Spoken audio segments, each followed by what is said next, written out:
Hello.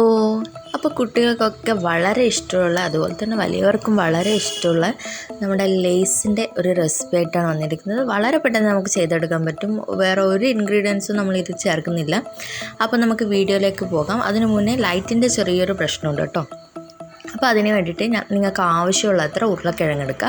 അപ്പോൾ ഉരുളക്കിഴങ്ങ് എടുത്തിട്ട് ഇതുപോലെ നന്നായിട്ട് തൊലി കളഞ്ഞിട്ട് വെള്ളത്തിൽ, നന്നായിട്ട് തണുത്ത വെള്ളത്തിൽ, പച്ച വെള്ളത്തിൽ ഇട്ട് വെക്കുക. അതിന് ശേഷം നന്നായിട്ട് കഴുകി വൃത്തിയാക്കിയതിന് ശേഷം ഞാനിപ്പോൾ ഇതുപോലെ ഒരു ഇതാണ് എടുക്കുന്നത്, ബ്ലേഡാണ് എടുക്കുന്നത്. നിങ്ങളടുത്ത് ഏതാണുള്ളത് അതുപോലെ എടുത്താൽ മതി. അപ്പോൾ ഈ ഒരു കട്ടിങ്ങുള്ള ബ്ലേഡിൽ നിന്ന് കുറച്ചൊന്ന് വിഷമമാണ് കേട്ടോ, കുറച്ചൊന്ന് കട്ട് ചെയ്തെടുക്കാൻ വേണ്ടിയിട്ട്. അപ്പോൾ ഞാൻ കുറച്ചിത് യൂസ് ചെയ്തിട്ട് പിന്നെ സാധാരണ നോർമലായിട്ടുള്ള പ്ലെയിൻ ആയിട്ടുള്ള ബ്ലേഡാണ് യൂസ് ചെയ്യാൻ പോകുന്നത്. അപ്പോൾ നമുക്ക് മുഴുവനായിട്ട് നമ്മുടെ എല്ലാ ഉരുളക്കിഴങ്ങും ഇതുപോലെ നന്നായിട്ട് കട്ട് ചെയ്തെടുക്കാം, സ്ലൈസസ് ആക്കി വെക്കാം. അപ്പോൾ ഇപ്പം ഞാൻ മുഴുവനായിട്ട് പകുതി മറ്റേ ഇതിലും ചെയ്തിട്ടുണ്ട്, പകുതി പ്ലെയിനായിട്ടും ചെയ്തിട്ടുണ്ട്. ഇനി ഇതെന്താ വേണ്ടതെന്ന് വെച്ചാൽ നന്നായിട്ട് ഇതുപോലെ തന്നെ നോർമലായിട്ടുള്ള പച്ചവെള്ളത്തിൽ കുറച്ച് സമയം, ഒരു 10-15 മിനിറ്റ് ഇട്ട് വെക്കുക. ഇതെന്തിനാന്ന് വെച്ചാൽ ഇതിപ്പോൾ ഒരു വാടിയ പോലെയുള്ള ഉള്ളത്. അപ്പോൾ ഇതിൻ്റെ സ്റ്റാർച്ചൊക്കെ പോയിട്ട് നല്ലൊരു സ്റ്റിഫായിട്ട് നമുക്ക് കിട്ടാൻ വേണ്ടിയിട്ടാണ്. എങ്കിലേ നന്നായിട്ട് ക്രിസ്പി ആയിട്ട് നമ്മൾ ഫ്രൈ ചെയ്തെടുക്കുമ്പോൾ കിട്ടുള്ളൂ കേട്ടോ. അപ്പോൾ ഇപ്പോൾ തന്നെ നിങ്ങൾക്ക് മനസ്സിലായിട്ടുണ്ടാവും, ഇത് നമ്മൾ നേരത്തെ വാടിയ പോലെയുള്ള ഒരു ഉരുളക്കിഴങ്ങ് ഇപ്പോൾ നല്ലൊരു ഹാർഡായിട്ട് വന്നിട്ടുണ്ടാവും. നിങ്ങൾക്ക് തൊട്ട് നോക്കുമ്പോൾ തന്നെ മനസ്സിലാവും. അപ്പോൾ ഇനി ഇതൊന്ന് ഡ്രൈ ആക്കണം. അതിന് വെള്ളം മുഴുവൻ കളഞ്ഞിട്ട് നന്നായിട്ടൊരു വൈറ്റ് കോട്ടൺ തുണിയോ ഏതെങ്കിലും ഒരു തുണിയിൽ വെച്ചിട്ട്, നല്ല വൃത്തിയുള്ള തുണിയിൽ വെച്ചിട്ട് വെള്ളം മുഴുവൻ കളയും. ഇതിപ്പം ഞാൻ തോർത്താണ്, നല്ല വൃത്തിയുള്ള തോർത്തിലിട്ടിട്ട് നന്നായിട്ട് ഇതിൻ്റെ വെള്ളമൊക്കെ ഒന്ന് ഡ്രൈ ആക്കി എടുക്കുന്നതാണ്.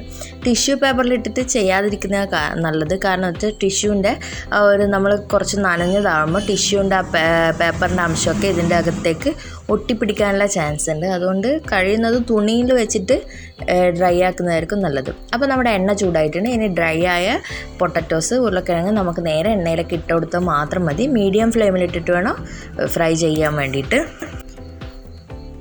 അപ്പോൾ ഉരുളക്കിഴങ്ങിന് കാണുമ്പോൾ ഒരു പ്രശ്നം ഉണ്ടായില്ല, പക്ഷേ ഫ്രൈ ചെയ്യുമ്പോൾ ആ ഉരുളക്കിഴങ്ങിന് എന്തോ ചെറിയൊരു പ്രശ്നമുള്ളതുകൊണ്ട് നമ്മൾ പറയല്ലോ കിഴങ്ങിനൊക്കെ ഉണ്ടാകുന്ന ഒരു കറുപ്പ്. അപ്പോൾ ഫ്രൈ ചെയ്തുകൊണ്ടിരിക്കുമ്പോൾ ആ ഒരു നടുവിൽ കണ്ടോ, നിങ്ങൾക്ക് ശരിക്കും റൗണ്ട് മനസ്സിലാവും. ചില ഉരുളക്കിഴങ്ങിനുണ്ട് അതുപോലെ വന്നിട്ട്, അത് ഉരുളക്കിഴങ്ങിൻ്റെ മോശമാണ്.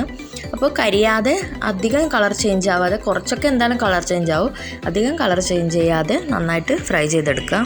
അപ്പോൾ ഞാൻ ഒരു സെറ്റാക്കി എടുത്തിട്ടുണ്ട്. ഇതുപോലെ അടുത്ത സെറ്റ് ഒന്ന് ഇട്ട് കൊടുക്കുകയാണ്. അപ്പോൾ ഈ ഒരു സെറ്റിൽ കാര്യമായിട്ട് പ്രശ്നങ്ങളൊന്നും ഇല്ലാന്ന് തോന്നുന്നു. അപ്പോൾ നമ്മുടെ ഉരുളക്കിഴങ്ങ് ഞാനിപ്പോൾ 2 സെറ്റ് കൂടെ ഇനിയും ഉണ്ട് കേട്ടോ. ഞാനിപ്പോൾ ഇത്രേ ഫ്രൈ ചെയ്യുന്നുള്ളൂ. 2 സെറ്റ് കൂടെ ഫ്രൈ ചെയ്തെടുത്തിട്ടുണ്ട്. ഈ കരിഞ്ഞതല്ല കേട്ടോ, ഞാൻ നേരത്തെ പറഞ്ഞ സംഭവമാണ്. ഇനി അതിലേക്ക് കുറച്ചും ഉപ്പും അതുപോലെ തന്നെ കുറച്ച് മുളക് പൊടി, എരിവിനനുസരിച്ച് മുളക് പൊടിയും ഒന്ന് ജസ്റ്റ് സ്പ്രിങ്കിൾ ചെയ്ത് കൊടുക്കുകയാണ്.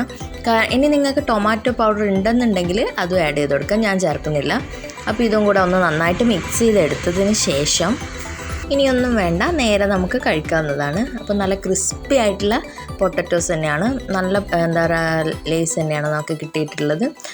അവരുടേതിനേക്കാളും കുറച്ചും കൂടെ കളർ എന്തെങ്കിലും ചേഞ്ച് ഉണ്ടെന്നല്ലാണ്ട് ഒരു ടേസ്റ്റ് മാറ്റമില്ല. കാരണം അവർ മെഷീനിലിട്ടിട്ടാണ് ഇത് ചെയ്യുന്നത്, നമ്മൾ അതുപോലെയല്ലല്ലോ ചെയ്യുന്നത്. അപ്പോൾ കണ്ടോ, നിങ്ങൾക്ക് പൊട്ടിക്കുമ്പോൾ തന്നെ, പൊടിയുമ്പോൾ തന്നെ മനസ്സിലാവും നല്ല ക്രിസ്പി ആയിട്ട് കിട്ടിയിട്ടുണ്ട്. അപ്പോൾ തീർച്ചയായിട്ടും എല്ലാവരും ട്രൈ ചെയ്ത് നോക്കണം. അപ്പോൾ വീഡിയോ ഇഷ്ടപ്പെട്ടിട്ടുണ്ടെങ്കിൽ ലൈക്ക് ചെയ്യുക, ഷെയർ ചെയ്യുക, അതുപോലെ തന്നെ കമൻറ്റ് ചെയ്യാനും മറക്കരുത്. അപ്പോൾ നിങ്ങൾ ആദ്യമായിട്ട് കാണുന്നവരാണെങ്കിൽ എൻ്റെ ചാനൽ സബ്സ്ക്രൈബ് ചെയ്യാനും തൊട്ടടുത്ത ബെല്ലൈക്കൺ ക്ലിക്ക് ചെയ്യാനും മറക്കരുത് കേട്ടോ. അപ്പോൾ മറ്റൊരു പുതിയ വീഡിയോ ആയിട്ട് വരുന്നതുവരെ, മറ്റൊരു കിടിലൻ റെസിപ്പി ആയിട്ട് വരുന്നതുവരെ എല്ലാവർക്കും ടാറ്റ ബൈ ബൈ.